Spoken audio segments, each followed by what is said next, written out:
నమస్తే, welcome to BRK education. నేను దేవిక. ఇప్పుడు మనతో పాటు అవుతున్నారు డిఎస్సి ఫ్యాకల్టీ షేక్ పాలిటీ పాషా సార్. అయితే మనతో పాటు ఉన్నారు. ఇప్పుడు సార్ గారితో మనకున్న డౌట్స్ అన్ని క్లియర్ చేసుకుందాము. నమస్తే సార్. నమస్తే. సార్, ఇప్పుడు చాలామందికి డిఎస్సి నోటిఫికేషన్ అంటే కొందరికి తెలీదు.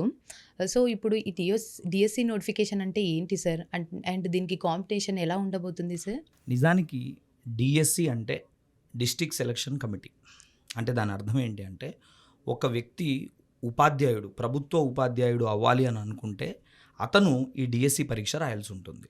అయితే ఈ డిఎస్సి పరీక్షకు ముందు ఆ వ్యక్తి టెట్ అని ఒక ఎగ్జామ్ రాయాలి. టీచర్ ఎలిజిబిలిటీ టెస్ట్ అనే పరీక్ష రాయాలి. ఎవరైతే టెట్ రాసి అర్హత పొందుతారో వారిని డిఎస్సి పరీక్షకు అనుమతిస్తారు. అయితే ఈ డిఎస్సి పరీక్ష ద్వారా ఎంపికైనటువంటి వ్యక్తి ప్రభుత్వ పాఠశాలల్లో 2 రకాల ఉపాధ్యాయులుగా ఎంపికవుతారు. ఒకటి ఎస్జిటి అంటాం, సెకండరీ గ్రేడ్ టీచర్ అంటాం. రెండోది ఎస్ఏ అంటే స్కూల్ అసిస్టెంట్ అంటాం. సింపుల్గా మనం చెప్పాలంటే చిన్నబడి ఉపాధ్యాయుడు ఎస్జిటి అయితే పెద్దబడి ఉపాధ్యాయుడు స్కూల్ అసిస్టెంట్ అవుతాడు. సో ఈ 2 రకాల పోస్టులు అంటే ఒక ఎస్జిటి కానీ ఒక స్కూల్ అసిస్టెంట్ కానీ ఇలాంటి ఉపాధ్యాయ వృత్తిలో ఉండాల్సినటువంటి వ్యక్తుల్ని ఎంపిక చేసే పరీక్షగా ఈ డిఎస్సిని చూడవచ్చు. అయితే ఈ డిఎస్సిని మన ఆంధ్రప్రదేశ్లో మినీ యూపీఎస్సి సివిల్స్తో పోలుస్తారు. అంటే ఈ డిఎస్సి పరీక్షని మన ఆంధ్రప్రదేశ్లో ఎస్పెషల్లీ మన ఈ 2 తెలుగు రాష్ట్రాలు ఈవెన్ తెలంగాణలో కూడా ఈ పరీక్షని మనం మినీ సివిల్స్ పరీక్షను కూడా అంటాం. అంటే ప్రతి వ్యక్తి యొక్క కళ డిఎస్సిగానే ఉంటుంది.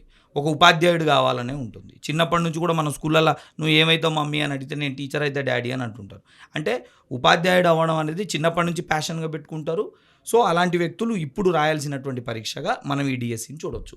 అయితే ఈ డిఎస్సి పరీక్షలో ప్రధానంగా మనం 2 విషయాన్ని ఫోకస్ చేయాలి. మీరు అన్నారు ఏది కాంపిటీషన్ ఎలా ఉంటుంది అని. నేను ఇప్పుడే చెప్పా, యూపీఎస్సి ప్రిలిమ్స్తో పోలుస్తాం లేదా యూపీఎస్సి సివిల్స్తో పోలుస్తాం. అంటే కాంపిటీషన్ చాలా భయంకరంగా ఉంటుంది. ఈవెన్ మీరు శ్రీకాకుళం పోయినా, విజయనగరం పోయినా, తూర్పుగోదావరి, పశ్చిమ గోదావరి, నాకైతే టీచర్ ఉద్యోగం రావాలి లేకపోతే నేను బర్రెలు కాసుకుంటానే స్టైల్లో పనిచేస్తారు.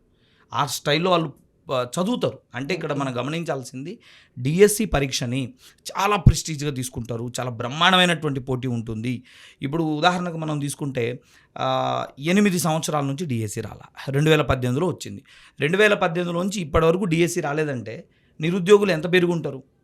డిఎస్సి క్వాలిఫికేషన్ ఉన్న వాళ్ళు ఎంత పెరుగుంటారు? పైగా టెట్లు నిర్వహించినారు. టెట్లో క్వాలిఫైడ్ అయిన అభ్యర్థులు ఎంతమంది ఉంటారు? కాబట్టి పోటీ అనేది లక్షల్లోనే ఉంటుంది. 100%. ఈరోజు భారతదేశంలో అటెండర్ ఉద్యోగానికి కూడా లక్షల మంది పోటీ చేస్తారు. అలాంటిది బ్రహ్మాండమైన ఎస్జిటి టీచరు, స్కూల్ అసిస్టెంటు, స్కూల్లో టీచర్ ఉద్యోగం అని అంటే ఎవరు పోటీకి రారు. ఖచ్చితంగా పోటీ అనేది చాలా బ్రహ్మాండంగా ఉండబోతుంది. లక్షల్లో ఉండబోతుంది. సమ్వేర్ కొన్ని జిల్లాలో 1:20,000 కూడా ఉంటుంది. అంటే ఒక పోస్టుకి 20,000 మంది కూడా పోటీ పడతారు.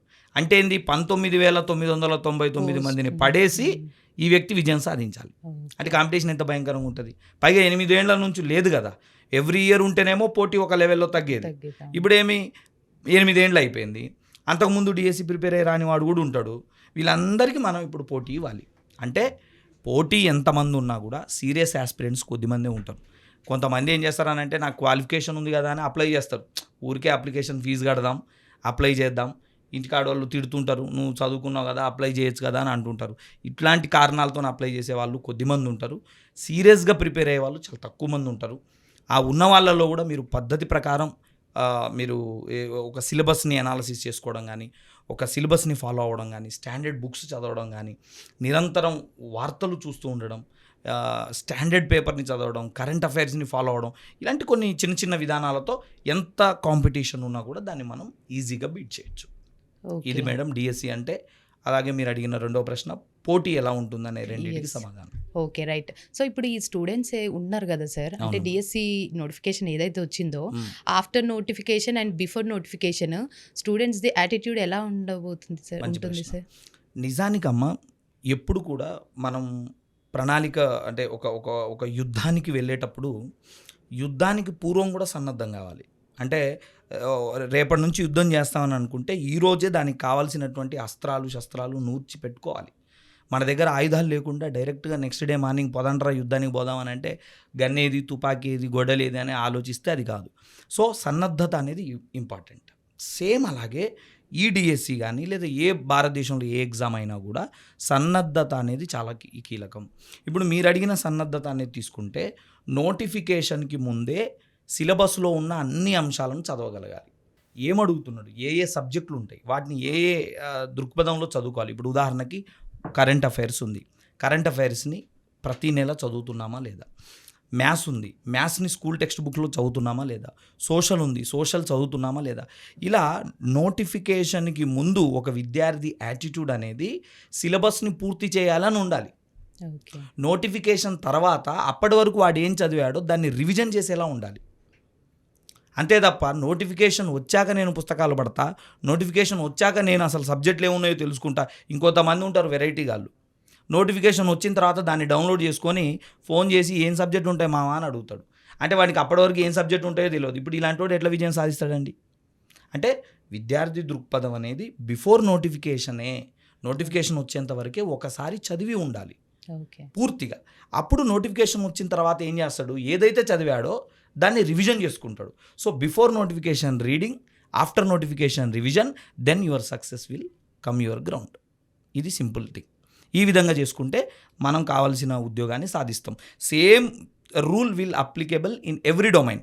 Even if you want to became a lawyer, if you want to became a doctor, if you want to became anything, before notification అనేది నువ్వు చదువుకోవాలా, నోటిఫికేషన్ తర్వాత రివిజన్ చేయాలా. ఇంకా అదే కదండి, సింపుల్ థింగ్ అది. కాబట్టి ఒక విద్యార్థి యాటిట్యూడ్ అనేది ఆ రకంగా ఉండాలి. రైట్. చాలా చక్కగా చెప్పారు sir. Thank you. Thank you అమ్మా.